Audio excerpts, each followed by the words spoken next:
This is the longest module in the course, and the most important to get current. We're going deep on the actual rules in 3 parts. Part A, the EU AI Act. Part B, the United States. And Part C, the rest of the world. Let's dig in. Before we start, one essential caveat. AI law is moving faster than any other area of regulation right now, faster than tax, faster than privacy. So everything in this module is accurate as of mid-2026, but you should treat every specific date as last known rather than gospel. 2 areas in particular are moving under our feet: the EU AI Act's high-risk timeline, which shifted in 2026, and the US federal versus state preemption fight, which is actively contested. When real decisions write on a date, verify it against the primary source and your counsel. With that flag planted, let's begin. Part A, the EU AI Act. Formally, it's Regulation 2024/1689, and it's the world's first comprehensive, horizontal AI law. Horizontal meaning it cuts across all sectors rather than regulating just one industry. It entered into force on the 1st of August 2024 in phases in over several years, through 2028. It's risk-based, and it's extraterritorial. This is the law the rest of the world reacts to and benchmarks against, so if you internalize one regulation from this entire course, make it this one. Everything else will feel familiar by comparison. Let's nail the scope. The Act defines an AI system, broadly, as a machine-based system that infers, from the inputs it receives, how to generate outputs, predictions, content, recommendations, or decisions. That definition is deliberately wide. On roles, it distinguishes providers and deployers, who carry different duties, and it also reaches importers and distributors. And critically, it's extraterritorial. It applies if the system is placed on the EU market, or if the system's output is used in the EU, no matter where your company sits. So 2 things decide whether the Act applies to you and what you owe, who you are in the chain, and whether there's an EU nexus. Not your headquarters. The heart of the Act is the risk pyramid, 4 tiers. At the top, unacceptable risk, these uses are prohibited outright. Next, high risk, permitted, but only with a strict set of obligations. Then limited risk, mainly transparency duties, for instance, telling people they're talking to a bot or labeling a deepfake. And at the base, minimal risk, no specific obligations, which covers the vast majority of AI, your spam filter, the AI in a video game. The principle is that obligations scale with risk. And notice where the weight sits, almost all the compliance burden is in the top 2 tiers. So your single most consequential step is classifying a system into the correct tier. Let's go tier by tier, starting at the top, the prohibited practices in Article 5. 8 categories are simply banned in the EU. Subliminal or manipulative techniques that cause harm. Exploiting the vulnerabilities of people because of their age or disability. Social scoring. Predictive policing based solely on profiling someone. Untargeted scraping of facial images to build recognition databases. Emotion recognition in workplaces and schools. Biometric categorization that sorts people by sensitive traits like race or political opinion. And real-time remote biometric identification in public spaces by law enforcement, with only narrow exceptions. These have been enforceable since February 2025. And as of December 2026, 2 more are added: AI tools that generate non-consensual intimate imagery, and AI-generated child sexual abuse material. The common thread: manipulation, mass surveillance, and social control. The tier where most of the real governance work happens is high risk, and it's defined in 2 ways. Annex 3 lists 8 sensitive domains: biometrics, critical infrastructure, education, employment, access to essential services like credit and insurance and benefits, law enforcement, migration and border control, and the administration of justice and democratic processes. Separately, Annex I covers AI that acts as a safety component of an already regulated product, think medical devices, machinery, vehicles. For our purposes, look at that 4th Annex 3 domain, employment.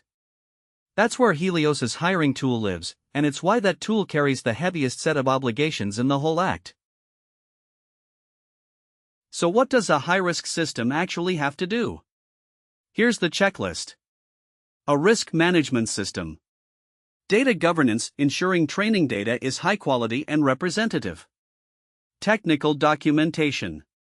Automatic logging and record keeping. Transparency and clear instructions for deployers. Human oversight, designed into the system. Accuracy, robustness, and cybersecurity.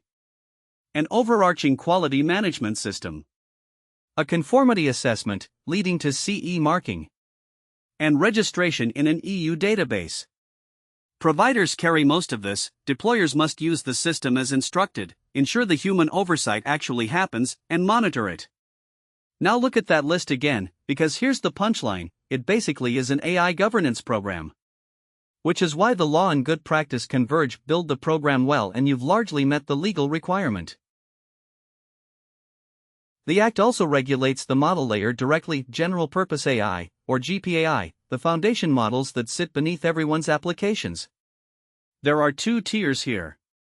Every GPAI provider must keep technical documentation, give information to the downstream companies that build on the model, have a copyright policy, and publish a summary of the content used to train the model. And then GPAI models deemed to carry systemic risk, the most capable frontier models, face heavier duties on top: model evaluations, adversarial testing or red teaming, reporting serious incidents, and cybersecurity. These GPAI rules applied from the 2nd of August 2025. So even if you only ever build on top of a foundation model, the model itself is now governed beneath you. Down at the limited risk tier, the duties are mostly about honesty. 3 common cases. Chatbots have to tell people they're interacting with AI, not a human. AI-generated content has to be marked as artificial deepfakes, labeled as such. And emotion recognition or biometric categorization systems have to notify the people subject to them. The principle is simple: even when AI is low risk, people are owed the truth about what they're dealing with.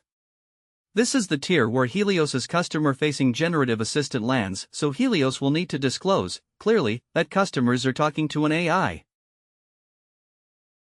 Let's lay out the timeline and remember the currency warning. The Act entered into force in August 2024. In February 2025, the prohibitions and a new AI literacy duty kicked in. In August 2025, the GPAI rules and the governance structures applied. In August 2026, fine enforcement for GPAI begins, along with some transparency duties. In December 2026, those 2 new prohibitions arrive.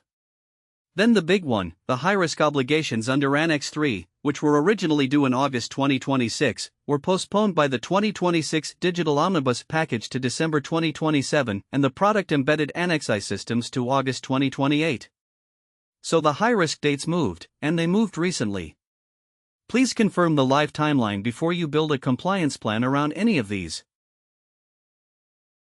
What happens if you don't comply? The penalties are deliberately severe. GDPR scale. For the prohibited practices, fines reach up to 35 million euros, or 7% of global annual turnover, whichever is higher. For most other obligations, high-risk duties, GPAI duties, up to 15 million or 3%. And for supplying incorrect information to authorities, up to 7.5 million or 1%. These numbers are designed to be felt at board level. The message to organizations is unmistakable: AI non-compliance is not a minor line item fine, it's a balance sheet risk. Let's run Helios through all of this. The hiring tool falls under Annex 3 employment, so it's high risk. Helios bought the tool, which makes Helios the deployer and the vendor the provider. So Helios's duties as deployer are: use the system according to the provider's instructions, ensure genuine human oversight of its recommendations, monitor how it performs, keep the logs, run a fundamental rights impact assessment, and inform affected candidates. And because it's a bought-in tool, Helios must demand the provider's conformity evidence before relying on it. The lesson: being the deployer rather than the builder doesn't take you off the hook. It just puts you on a different hook. Before we leave Europe, one essential point people miss: the AI Act did not arrive into an empty room. GDPR, the EU's privacy law, has been regulating AI-driven decisions since 2018. Two pieces matter most. Article 22 gives individuals the right not to be subject to a decision based solely on automated processing when it produces legal or similarly significant effects, together with rights to obtain human intervention, to express their view, and to contest the outcome.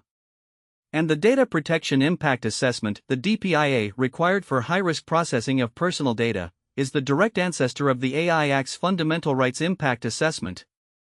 So for Helios's hiring tool, GDPR and the AI Act apply together, not separately. And here's the lesson to carry through the whole course: AI governance always layers on top of existing privacy law, never instead of it. Now part B, the United States, and I'll present this neutrally, because it's politically live. The headline is that, unlike the EU, the US has no single comprehensive federal AI law. Instead, it's a patchwork. At the federal level, a December 2025 executive order pushed for a national AI policy framework intended to preempt state laws seen as inconsistent with it, set up an AI litigation task force, and ordered a review of burdensome state laws. But here's the crucial legal point: an executive order cannot, by itself, overturn state law. Only Congress or the courts can do that. So as of mid-2026, this is an unresolved tug-of-war between federal and state power, and in the meantime, state laws remain in force and enforceable. Watch this space, and don't assume the state laws have gone away. And those state laws genuinely bite, especially on employment AI, which is the most regulated AI use case in the US. The clearest example is New York City's Local Law 144, in force since 2023, which requires annual independent bias audits of automated employment decision tools. Colorado passed the first broad, high-risk AI law, then delayed it, and ultimately repealed and replaced it with a narrower automated decision-making statute taking effect in 2027, a saga that itself tells you how contested this is. And Texas and California both brought AI laws into effect on the 1st of January, 2026. For Helios, the punchline is direct: its hiring tool almost certainly needs a bias audit to operate in New York City, regardless of what happens at the federal level. Part C, the rest of the world, 3 contrasting bets. The UK has chosen a pro-innovation, principles-based path, no single AI law, instead 5 high-level principles that existing sector regulators interpret, plus an AI safety institute focused on frontier model risks. Canada's proposed AI and Data Act stalled, and the country is rethinking its approach, a reminder that not every effort makes it across the line. And China sits at the other end entirely, among the most prescriptive regimes in the world, with binding rules on recommendation algorithms, on deep synthesis, that's synthetic media, and on generative AI, including registration and labeling requirements. Light touch, influx, and tightly controlled, 3 completely different models, which is why you map obligations market by market. Above all the national law sits an international layer that's quietly pulling toward convergence. The most significant piece is the Council of Europe's Framework Convention on AI, adopted in 2024, the first binding international treaty on artificial intelligence, anchored in human rights, democracy, and the rule of law. Alongside it, the OECD AI principles provide the shared values base that, as we saw in Module 3, almost everyone echoes. And the G7's Hiroshima process offers a voluntary code of conduct for advanced AI, endorsed by dozens of jurisdictions. None of this replaces national law, but it's slowly knitting the fragmented landscape together. So how do you operate across all these regimes at once without going mad? The practical strategy is comply to the highest bar. You build one strong core governance program that meets the strictest requirement you're subject to, usually the EU AI Act, and then you add market-specific pieces on top, like a New York bias audit or a Chinese registration. One robust core, plus local add-ons. Quick recap of this big module: the EU AI Act is risk-based, extraterritorial, phased through 2028, with GDPR-scale fines. The US is fragmented with a contested federal preemption fight. The UK is light touch, China prescriptive, and the Council of Europe treaty is binding. And always verify the live dates. Next, the frameworks that turn all of this into an actual program: NIST and ISO 42001.